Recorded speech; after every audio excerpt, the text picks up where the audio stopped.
Bonsoir, Patrick Privat-Garil, président du CAFAP, Club d'affaires franco-allemand de Provence. Ce soir, nous présentons une conférence sur les investissements allemands en France, présentée par une personne de la Chambre de commerce et d'industrie à Paris, Chambre franco-allemande de commerce et d'industrie à Paris, et le cabinet Ernst & Young.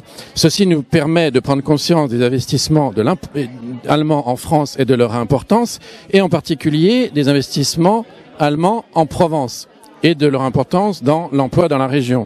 Nous avons pu préciser aussi les différences entre les deux pays au niveau de la fiscalité, des charges sociales et de l'attractivité des différents territoires. Et nous terminerons cette intervention avec une dégustation de bière allemande présentée par un caviste d'Aix-en-Provence. Le club d'affaires franco-allemand de Provence représente les intérêts économiques allemands en Provence et les échanges entre la Provence et l'Allemagne. Si vous voulez en savoir plus, vous pouvez consulter notre site www.cafap.fr. Et n'hésitez pas à nous interroger et à participer à nos prochaines conférences. Bonjour, je suis Patrick Julien, gérant de la cave à bière La Belle Mousse à Aix-en-Provence. Je propose ici toute une gamme de bières allemandes, françaises, des bières de spécialité.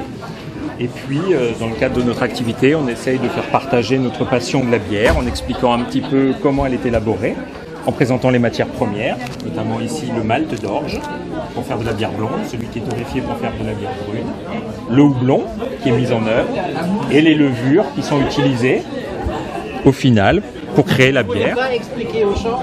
Et puis on arrive à élaborer des produits de petits producteurs, des bières blondes, des bières brunes, des bières au miel, des bières aromatisées, des bières fumées, toutes sortes de bières qui nous passionnent, qui permettent d'apporter du plaisir aux gens et en faisant partager notre passion. Voilà. Merci d'être venus aussi nombreux, parce que je vois que là, la salle est bien remplie.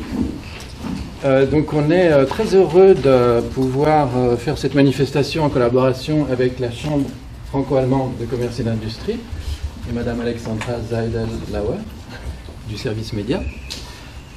J'en parlais la semaine dernière justement avec Jörn Bousselmy, directeur de la Chambre que j'ai vu à Paris. Là, il était très content de décentraliser une manifestation dans notre région et surtout de mettre en avant les entreprises et les investissements allemands dans la région de Provence. Je pense que c'est intéressant de faire des petits rappels comme ça de temps en temps. Bienvenue à tout le monde. Effectivement, je suis très heureuse de vous voir si nombreux. Je suis très contente aussi d'avoir un peu de jeunesse. Voilà, on a 4 personnes du Catch Business School à Marseille. Donc il y a une association qui s'appelle Contact au sein de cette école qui est très active. Et dans la mesure du possible, on essaie effectivement de les aider un peu à avoir aussi accès à des représentants des entreprises, puisqu'il est important quand même de créer aussi la passerelle pour le futur. Ensuite, je suis très contente aussi d'avoir en fait des personnes qui ne sont pas membres de notre club d'affaires et qui sont intéressées par cette manifestation.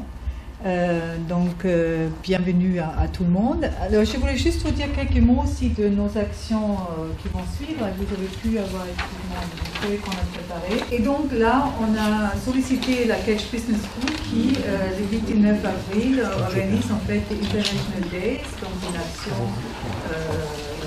voilà, avec des personnes qui viennent de l'international et aussi des et puis je voulais vous avertir aussi d'une grande manifestation. Alors lui, il est chargé chez le 10 avril et il y aura une grande manifestation le 4 juin qu'on va organiser en partenariat avec le Centre franco-allemand et la Fondation Vasarely. Et merci d'être venus si nombreux.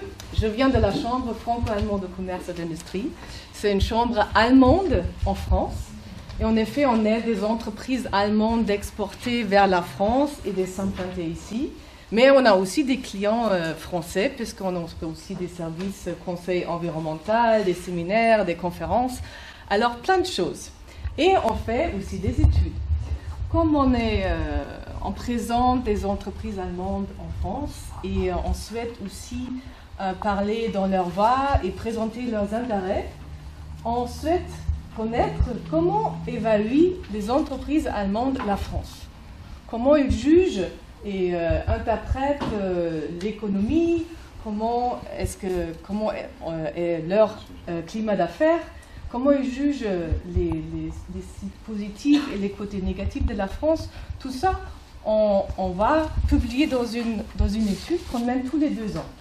Alors depuis 2008, on donne justement la parole aux entreprises allemandes implantées en France pour leur demander leur avis. Et après, ça donne un moyen à la Chambre franco-allemande de communiquer vis-à-vis du gouvernement pour mettre en route les réformes. Et qui a lu les Échos ce matin? Cette manifestation, c'est l'air du temps parce qu'investisseurs étrangers, la France retrouve du crédit. C'est justement aujourd'hui que Business France, peut-être vous ne connaissez pas le nom parce que c'est assez nouveau, en janvier, Invest in France ou l'Agence pour l'investissement international et UBI-France ont fusionné et c'est devenu Business France. Aujourd'hui, ils ont publié les nouveaux chiffres. Alors dans le train, j'ai appelé pour connaître comment se positionne justement l'Allemagne pour vous donner les chiffres tout frais. Alors, les investissements étrangers en France en 2014 ont augmenté de 8% au nombre de projets. Business France regarde tous les projets qui créent ou qui gardent des emplois en France, parce que c'est ça qui est vraiment important. Alors les investissements directs. Et en total, en 2014, ils ont eu 740 projets.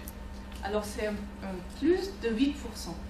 Et les Échos disent aussi, le French bashing, bon, on s'arrête parce que vous avez vu, les 2 dernières années, c'était vraiment pas drôle. Je trouvais dans les médias, la France, c'était constamment critiquée et on n'était pas d'accord à la Chambre franco-allemande. Parce que la France a quand même des côtés positifs, il faut plus les promouvoir. Et pour nous, la Chambre allemande en France, c'est aussi un devoir de promouvoir la France, parce qu'on veut que les entreprises allemandes viennent. Mais c'est quand même un nombre significant. Et ils ont eu 141 projets d'investissement. Alors ça montre vraiment aussi l'importance pour les entreprises allemandes. Parce que c'est vrai, les 2 pays sont très importants un pour l'autre au niveau investissement, mais au niveau de commerce, c'est encore plus important.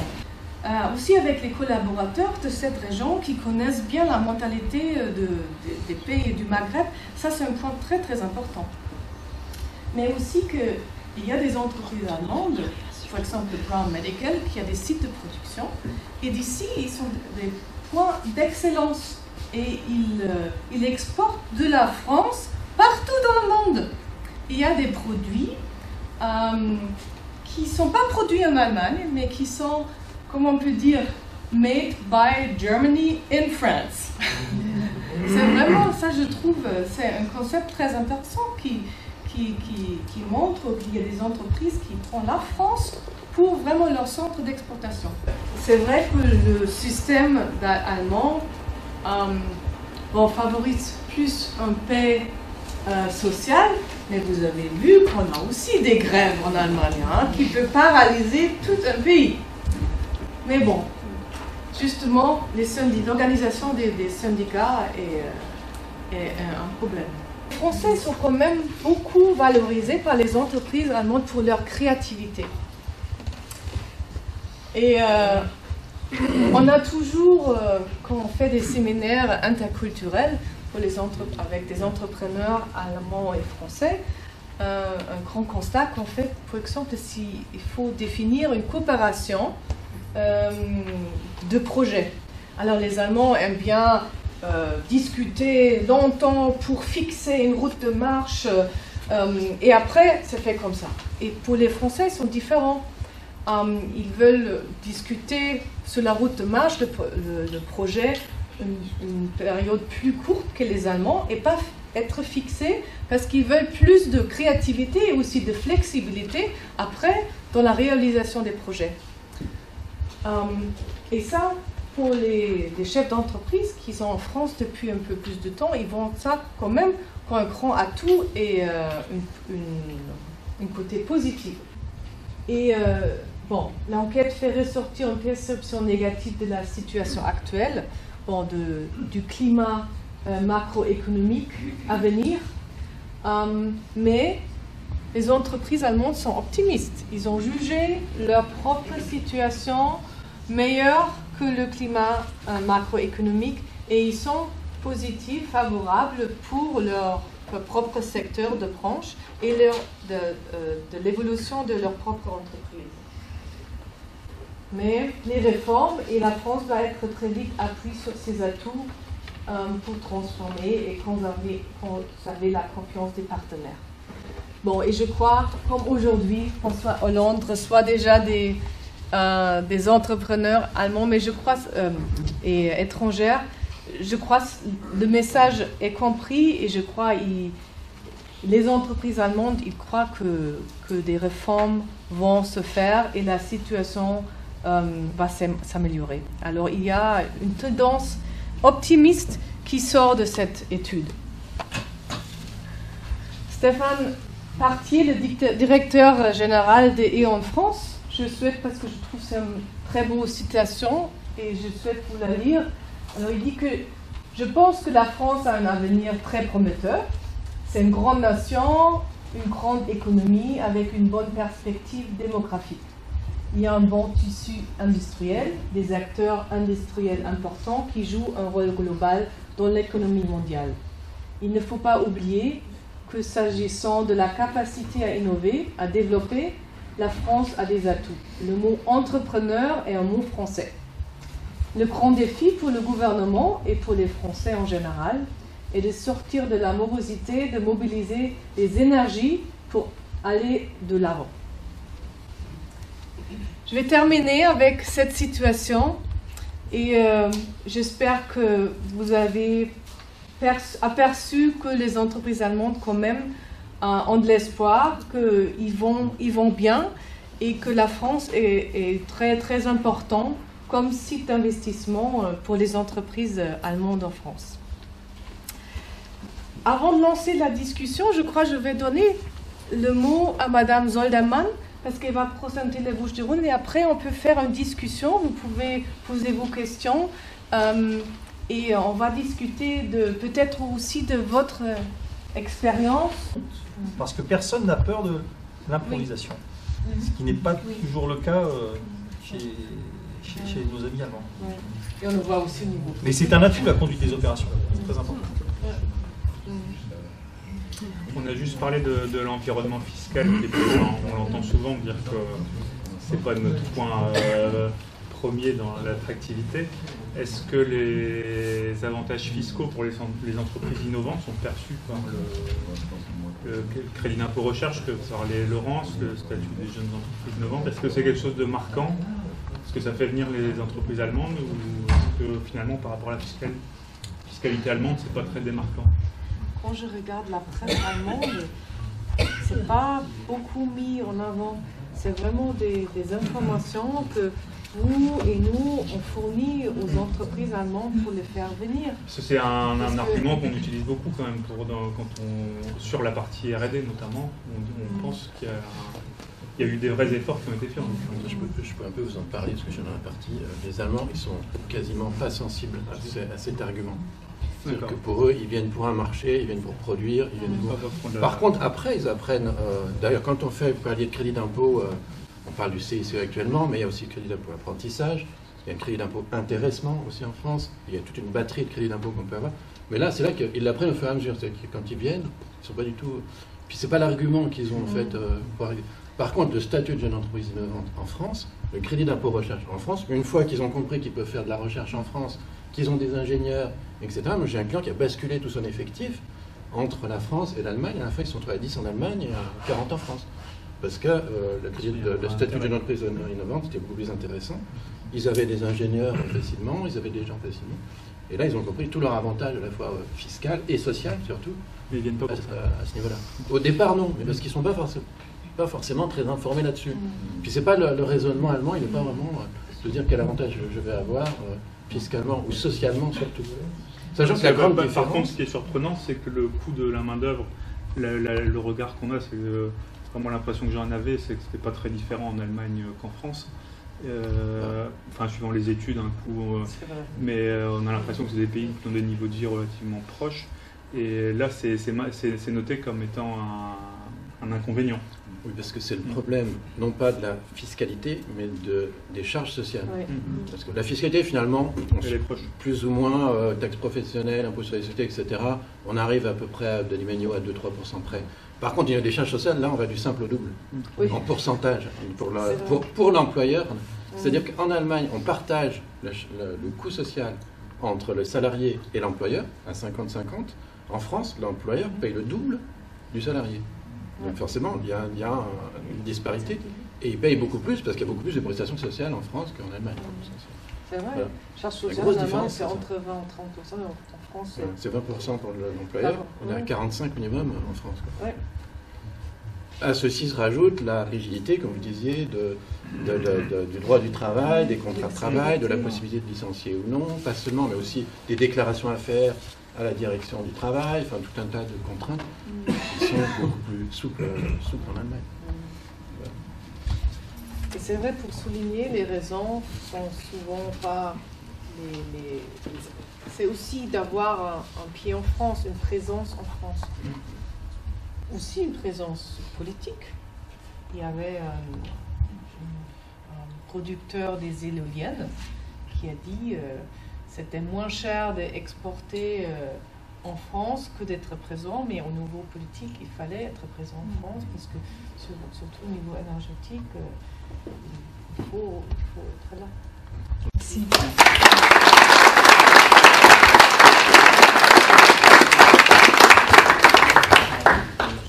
Les implantations d'entreprises allemandes en Provence.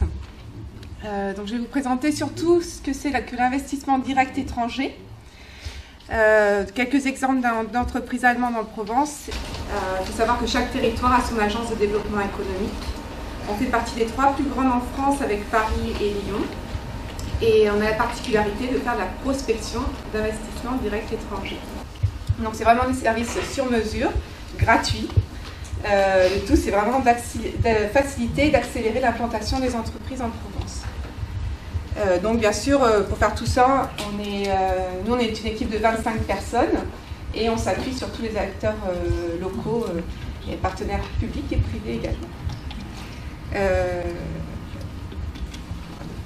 Donc, les agences de développement économique sont des relais aussi des Business France Invest, donc anciennement Agence française de l'investissement international, donc, qui sont basées dans le monde entier, souvent à côté des missions économiques UbiFrance. Aujourd'hui, les deux ont fusionné, comme je disais, ça s'appelle Business France.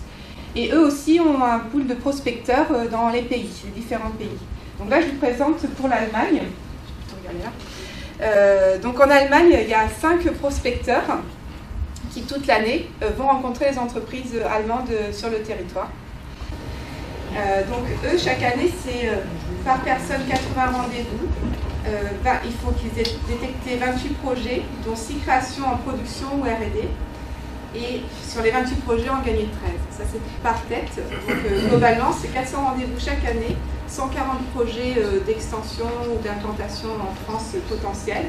Et de ces 140 projets, ils arrivent à en transformer 65 chaque année. Donc là, cette année 2014, ça a été annoncé. Donc ce matin, j'avais téléphoné aussi pour avoir les chiffres, mais pas les données tant que c'était pas annoncé. 740 projets. Voilà, c'est BTP, plutôt pesage, dosage, village. Bon, et ON évidemment. Sur Gardanne, logistique de petit outillage. On a Oldenburger, qui est une entreprise qui fait de la menuiserie de luxe pour les yachts notamment. Nos services, ça peut être très très large. On va vraiment loin, c'est du sur-mesure en fonction des besoins de chacun. À vous, oui, des choses positives et aussi, bon, justement, une sphère favorable pour des activités économiques et des investissements.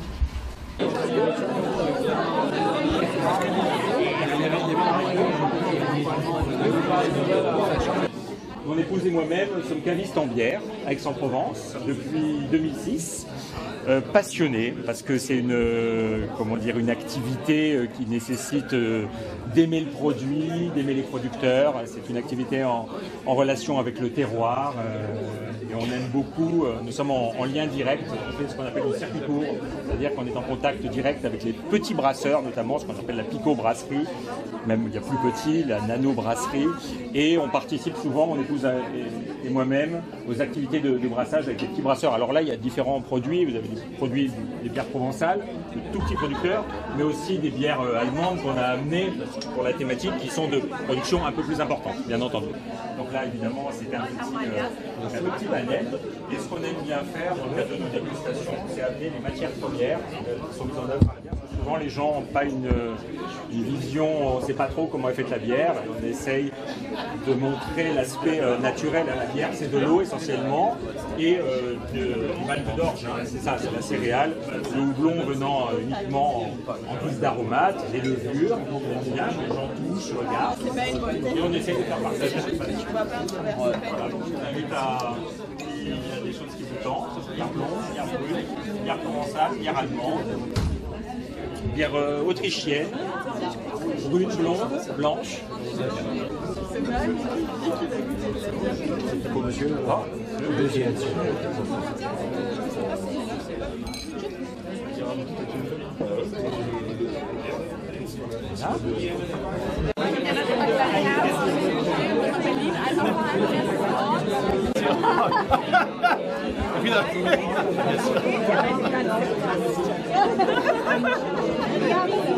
Ça devient finalement nécessaire parce que